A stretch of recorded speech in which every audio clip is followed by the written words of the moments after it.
Secukupnya, secukupnya. Warahmatullahi wabarakatuh. Alhamdulillahirabbil wassalatu wassalamu ala asyrofil anbiya'i wal mursalin wa ala alihi washabihi ajma'in amma ba'du. Alhamdulillah pada pertemuan kali ini kita bisa melakukan pembelajaran di kelas 10 semester genap mata pelajaran sejarah kebudayaan Islam. Semoga anak-anak yang ada di rumah itu bisa mengikuti ya. Semoga selalu dijaga kesehatannya dan jangan lupa untuk menaati peraturan-peraturan yang ada sesuai dengan yang sudah diberikan oleh pemerintah. Pada pertemuan kali ini, jadi di sini kita mau melanjutkan materi, yaitu materi Bapak tentang Khulafaur Rasyidin. Dimohon untuk anak-anak bersiap menyediakan alat tulisnya, mendengarkan dengan seksama, dan mohon untuk hal-hal yang penting nanti kalau Bapak jelaskan itu mohon dicatat, sehingga nanti kalau belajar tidak ketinggalan ya. Itu mau disiapkan peralatan belajarnya. Kalau gitu langsung kita masuk saja pada materi aja. Nanti masalah absensi nanti bisa dikirim lewat grup. Itu absensinya nanti diisi sendiri di akhir pembelajaran. Baik, Bapak mulai pembelajaran ya. Jadi materi Bapak pada pertemuan kali ini yaitu tentang Khulafaur Rasyidin. Jadi Khulafaur Rasyidin itu berasal dari dua kata, khulafa dan rasyidin. Bapak tulis.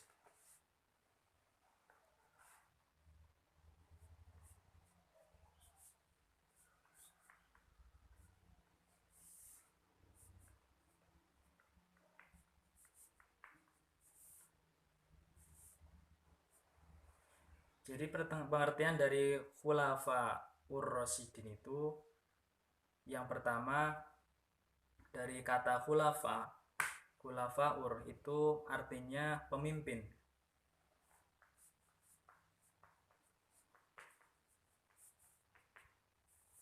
Sedangkan Rasyidin itu orang-orang yang mendapat petunjuk.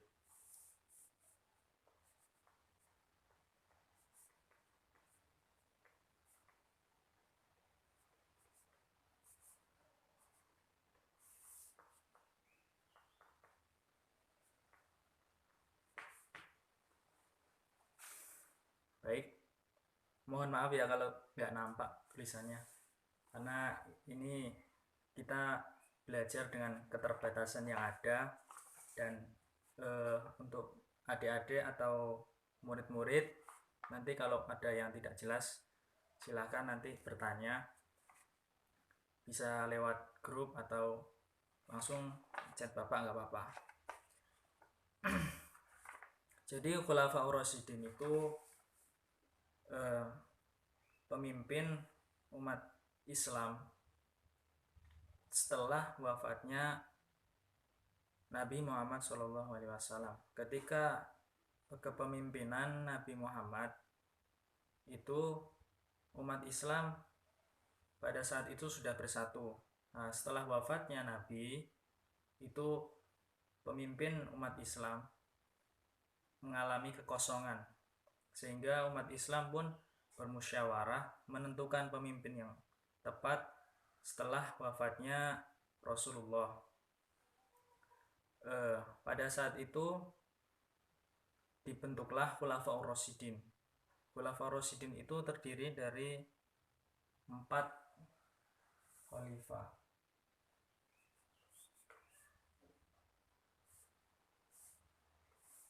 Yang pertama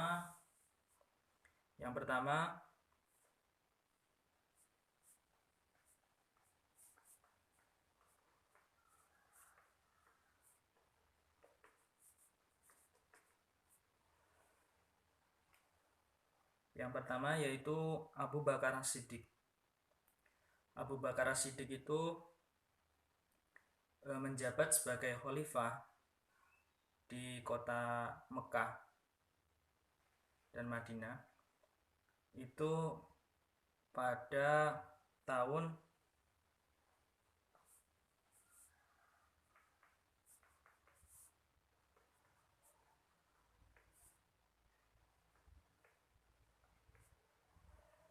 yaitu sekitar 11 sampai 13 Hijriah atau 632 sampai 634 Masehi.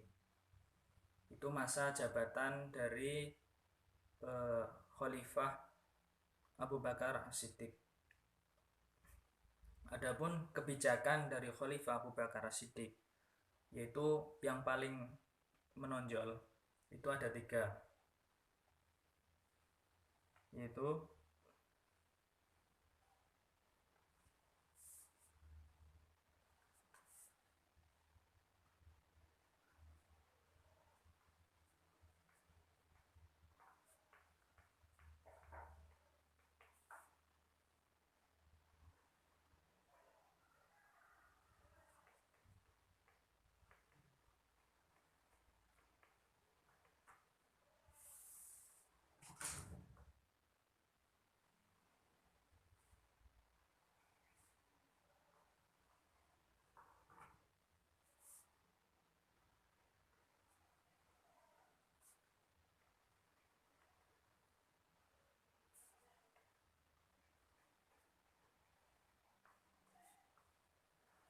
ini Bapak jelaskan saja karena papan tulisnya nggak muat.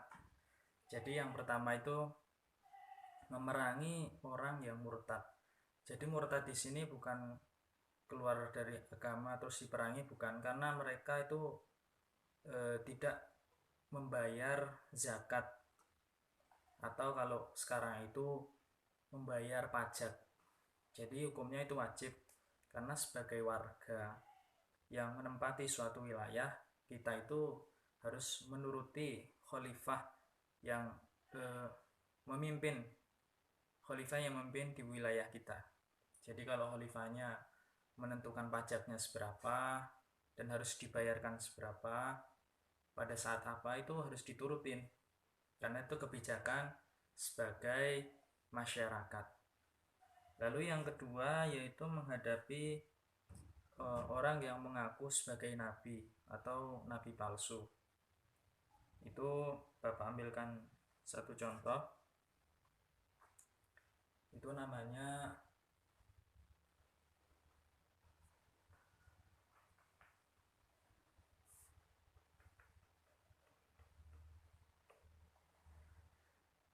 salah satu contohnya aja, yaitu Musailamah Al-Kadzab.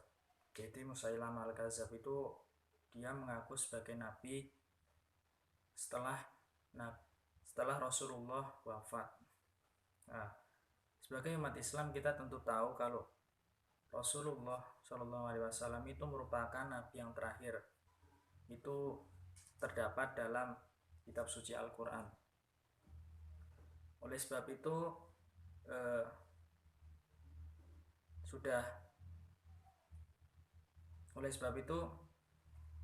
itu menjadi sebuah tanda bahwa Rasulullah sebagai nabi terakhir dan tidak akan ada yang melanjutkannya sebagai penutup para nabi. Nah, oleh sebab itu Abu Bakar As-Siddiq melakukan penyerangan,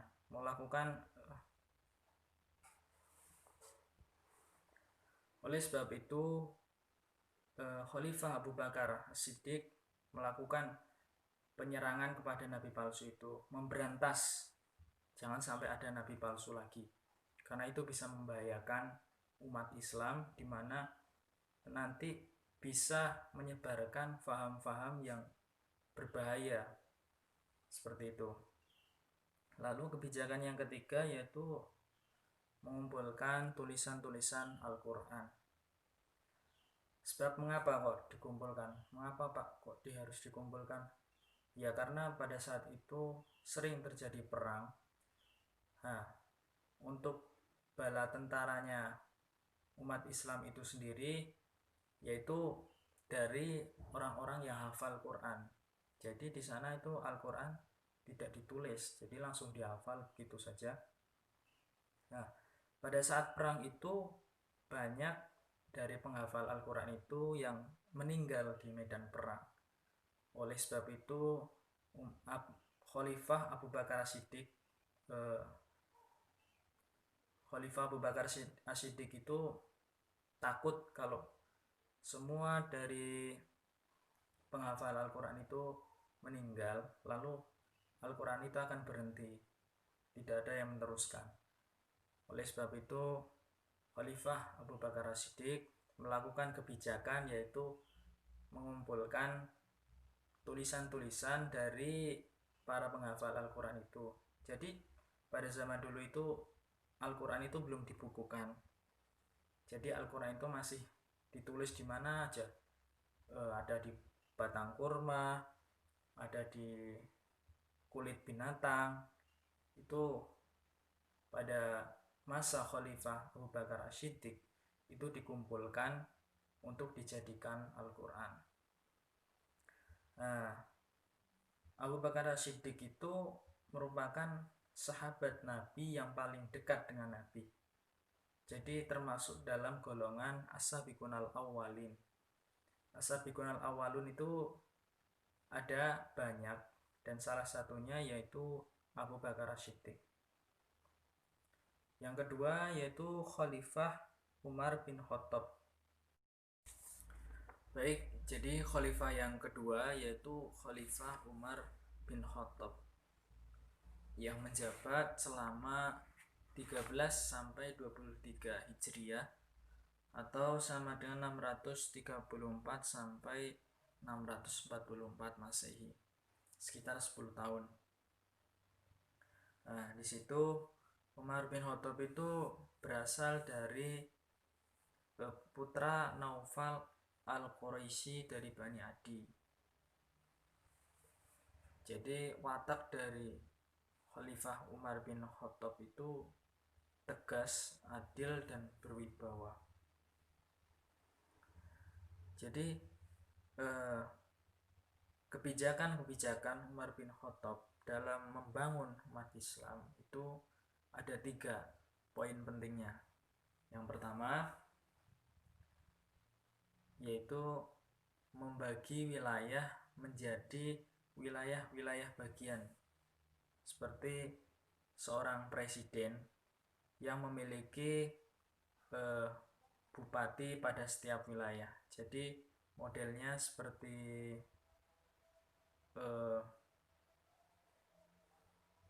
setiap wilayah dikepalai oleh kepala pemerintahannya yang bertugas mengelola wilayah tersebut.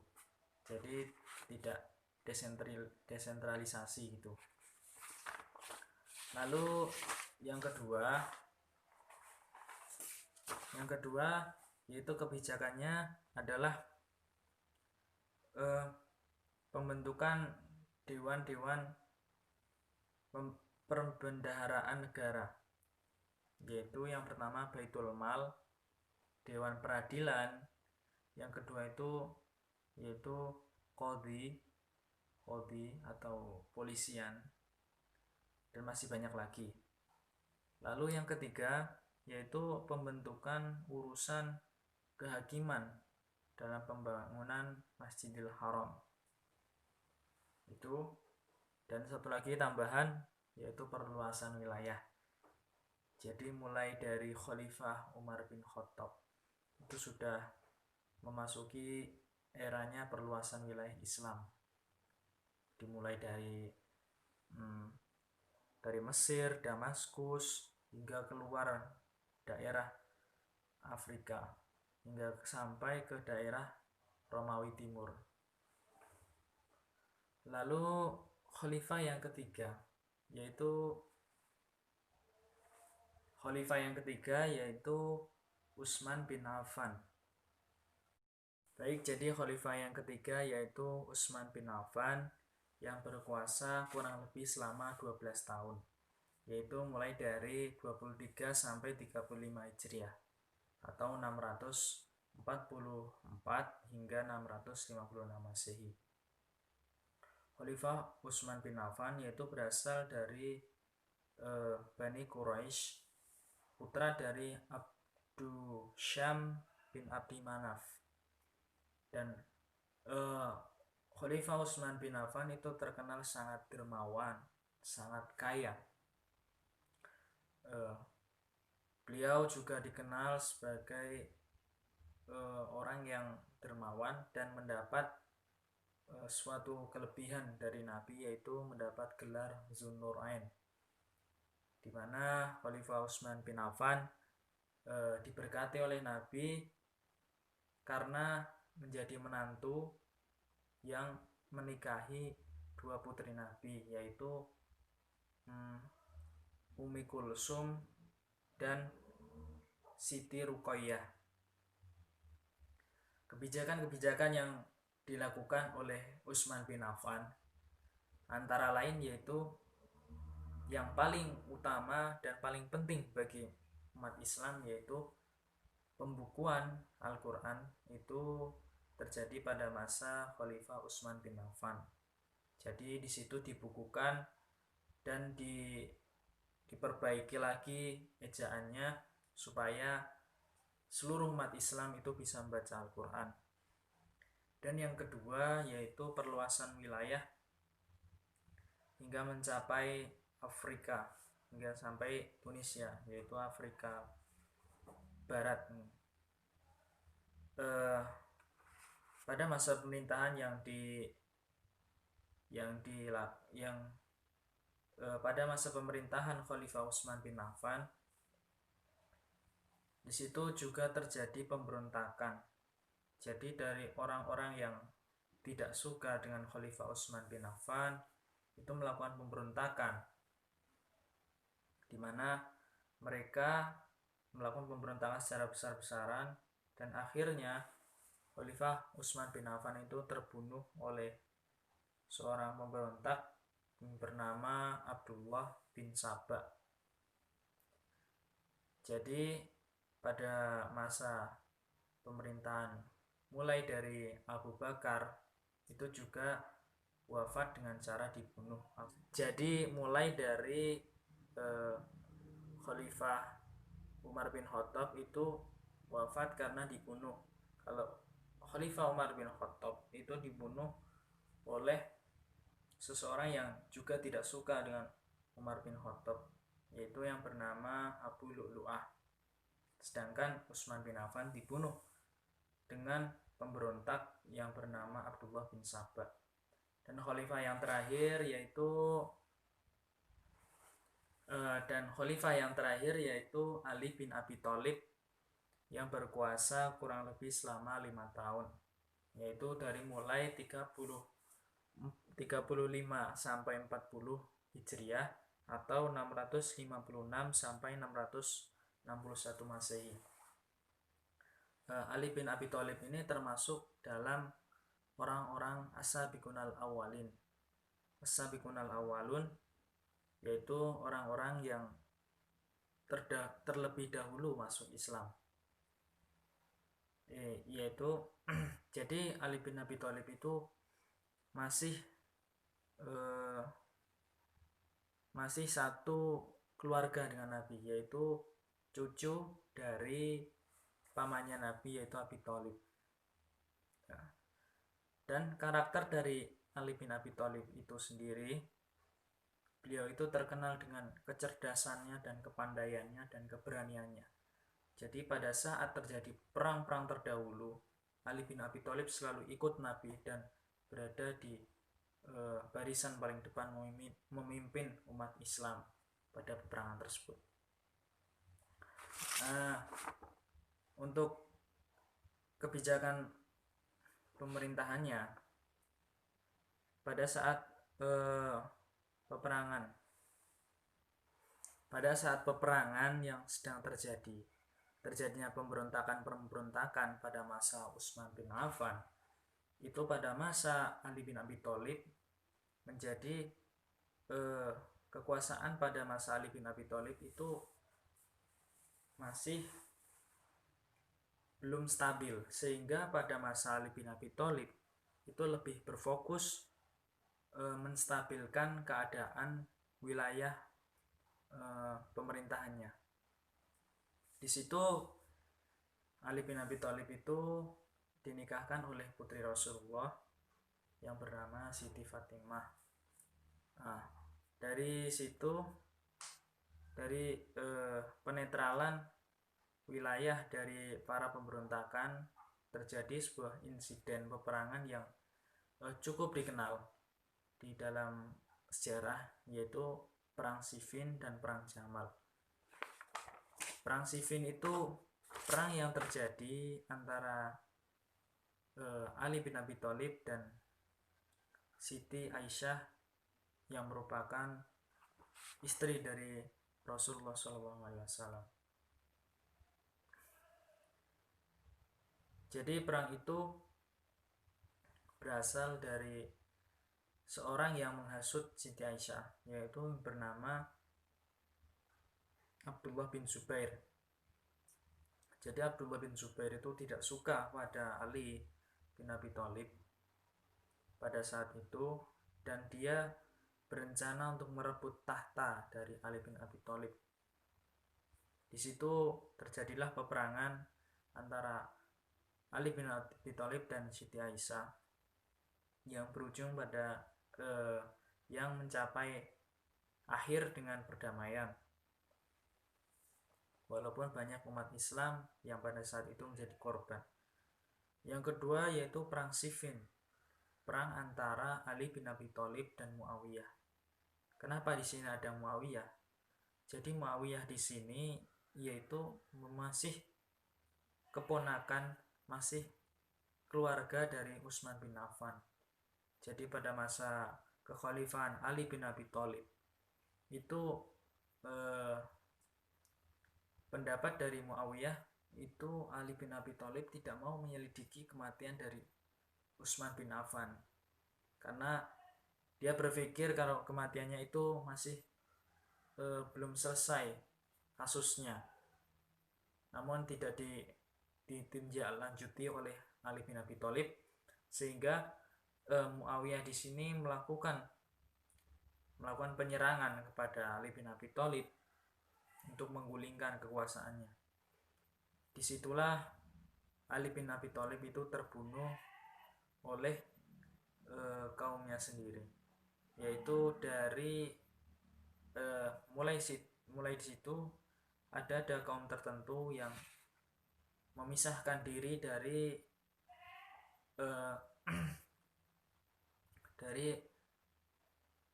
ikut kepada Ali.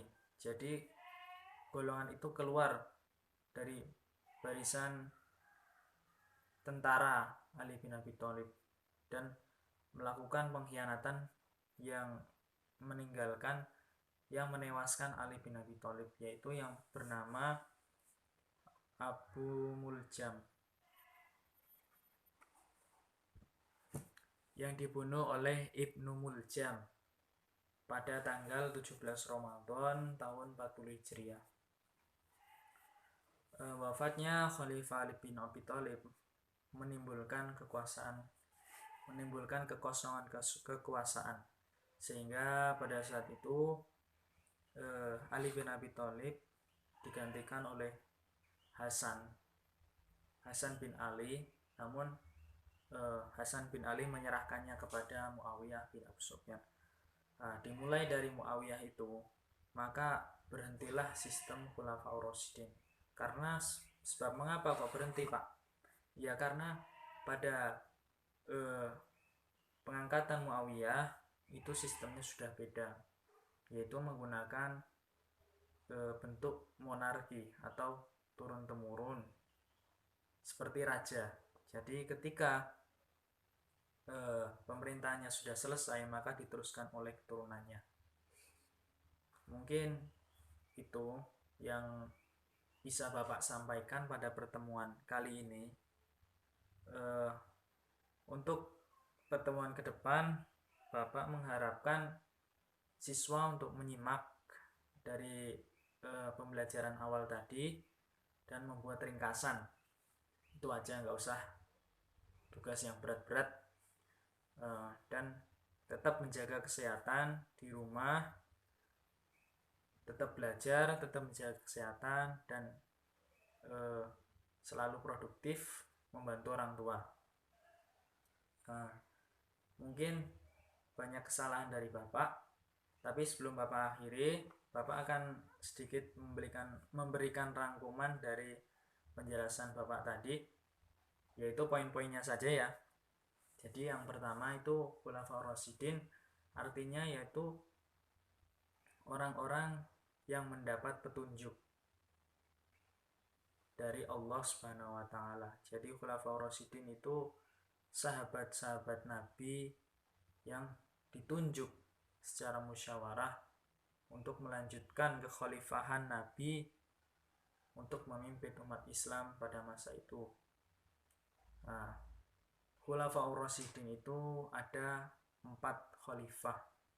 Yang pertama Umar bin Khattab. Yang kedua yang pertama Abu Bakar As-Siddiq, yang kedua Umar bin Khattab, yang ketiga Utsman bin Affan, dan yang keempat Ali bin Abi Thalib. Kebijakan-kebijakannya, yang pertama dari Abu Bakar As-Siddiq, itu yang paling menonjol, yaitu ada 3 sebenarnya. Yang pertama yaitu memberantas dari orang-orang yang keluar dari Islam atau murtad.